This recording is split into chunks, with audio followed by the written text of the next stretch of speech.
Assalamualaikum warahmatullahi wabarakatuh. Salam kangen, salam sejahtera semuanya. Kalau karya lukisan para seniman biasanya menggunakan media seperti kanvas, kertas, papan, atau melukis cahaya menggunakan film dalam fotografi. Biasanya karya-karya lukisan tersebut ada yang dipajang di sebuah galeri kesenian atau pameran kesenian. Bahkan karya lukisan dapat dibeli oleh pengunjung yang tertarik dengan hasil lukisan karya lukis seorang seniman.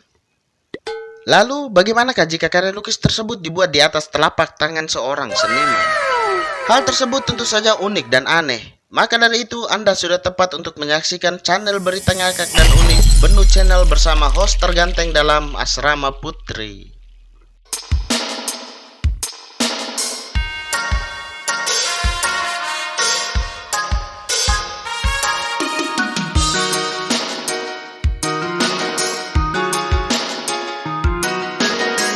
Tangan melukis tangan.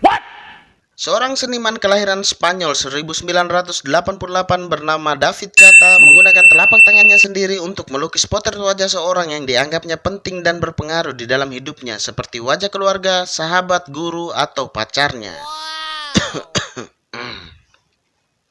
Tapi beruntung David ini lahir di Spanyol. Kalau di Indonesia dan dia adalah wanita, maka pasti lain ceritanya. Dan pastinya dia butuh tangan yang banyak, karena saya juga termasuk yang berniat pacari, senangi, lalu tinggalkan. Oh, no. Maka wajah saya bakal muncul di tangan seniman ini. Biasa, tradisi basi dan murahan. Tapi karena dia adalah cowok, maka saya berpikir kalau sobat sekalian ingin mencoba menghiasi wajah sobat dengan make up yang natural dan alami, maka bisa mencoba teknik menjahit ini dengan menggunakan tangan teman sebagai kanvas percobaan. Maka dijamin wajah Anda akan dihiasi dengan warna merah cap 5 jari, warna hitam dan biru dari sentuhan tinju, yang warnanya natural tanpa harus ngedit lagi di Photoshop. Tapi ini bukan saran, cuma ini sekedar mengajak. Kalau ikut silakan, kalau nolak juga tidak dosa, dan saya juga tidak akan memaksakannya. Menurut David, seni melukis menggunakan telapak tangan ini merupakan bagian dari proyek seninya bernama Overexposed Emotion, di mana melalui karya seni lukis berbentuk seperti bordir ini mengilustrasikan orang-orang yang dianggap penting dan ia cintai dalam hidupnya. Setiap orang yang kita temui memaksimalkan kita dalam hal apapun. Citra mereka memproyeksikan kita, mengingatkan kita dari mana kita berasal. Hidup mereka berubah menjadi bagian dari hidup kita. Setiap jahitan di kulit saya mewakili mereka. Rasa sakit fisik bukanlah batasan. Itu lebih mempersatukan kami dengan berpikir bahwa tangan saya telah ditandai pada tindakan afektif. Dengan berpikir bahwa pada saat itu tangan saya telah menyentuh tangan mereka. Alat-alat yang digunakan David untuk menghasilkan lukisan ini yakni bermodalkan jarum dan benang, layaknya bahan untuk menjahit baju. David mulai melukis dengan cara menusuk jarum menembus permukaan kulit paling terluar. Dibutuhkan waktu sekitar 4 jam lamanya bagi David untuk menyelesaikan satu lukisan jahitan wajah di telapak tangannya. Keunikan dan keanehan si David ini membuat orang yang aneh dan unik lainnya memikirkan untuk membeli hasil lukisan di atas tangan, namun tidak dengan tangannya.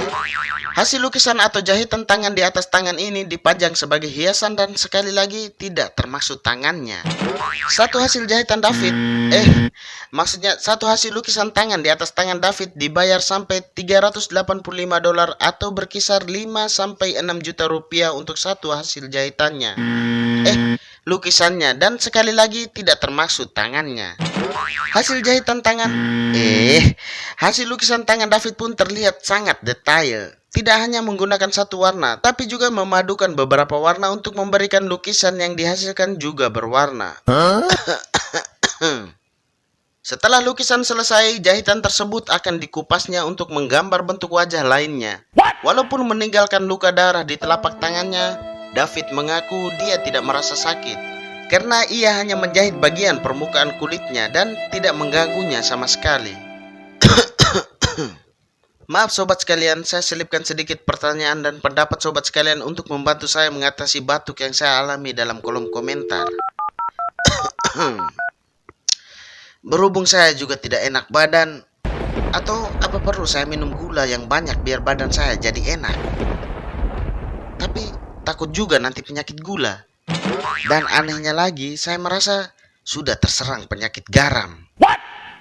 Padahal sudah 15 tahun lebih saya tidak mandi air laut. Buktinya keringat saya rasanya menjadi asin. Oke sobat sekalian, coba sobat sekalian perhatikan gambar-gambar ini.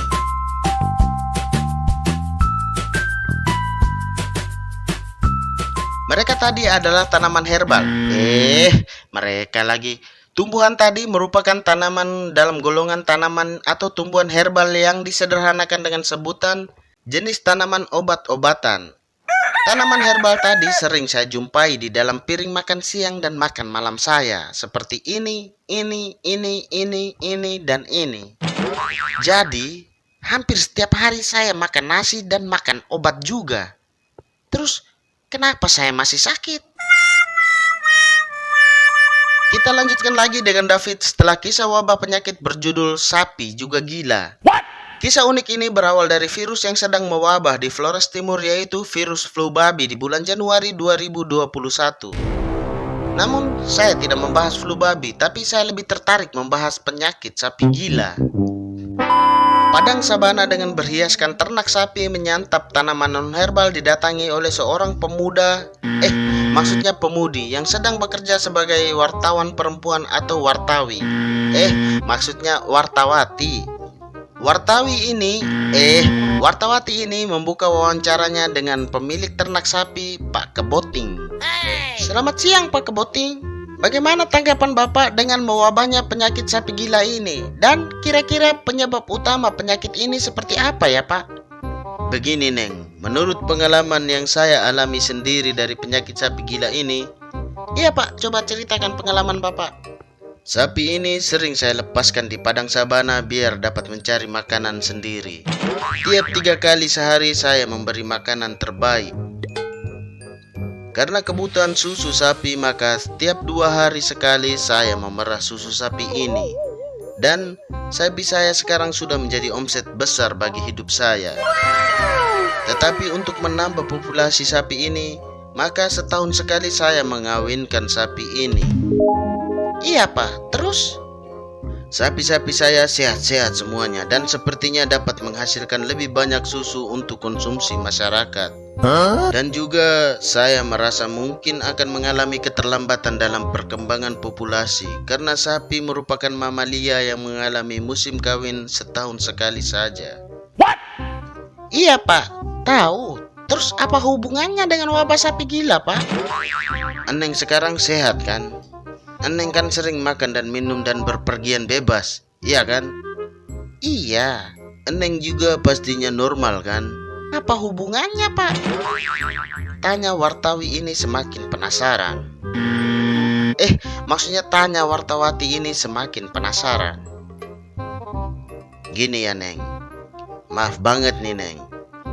Maaf lagi nih Neng.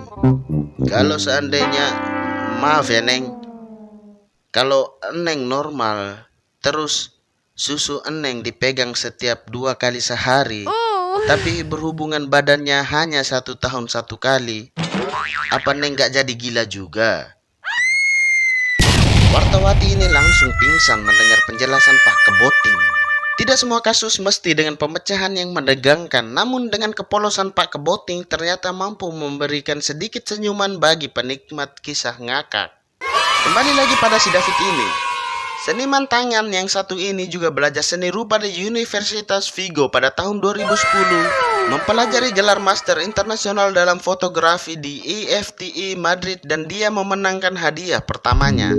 Dia juga belajar gelar menengah akordeon di Conservatory of Music. Dia telah dipilih untuk panggilan nasional dan internasional seperti Juventude Crea 2010, kontes fotografi di Meksiko, Festival Seni Independen Internasional Incrobat, kontes fotografi dari Madrid, kontes seni plastik Peru, festival internasional di New York, dan masih banyak lagi di Peru, Kuba, Portugal, Kamboja, Barcelona, dan masih banyak lagi seni lukis, tari, musik, jahit, bordir, dan masih banyak lagi. Sudah cukup sobat sekalian, terlalu banyak prestasinya. Saya akhirnya jadi capek sendiri membacakan prestasi orang lain.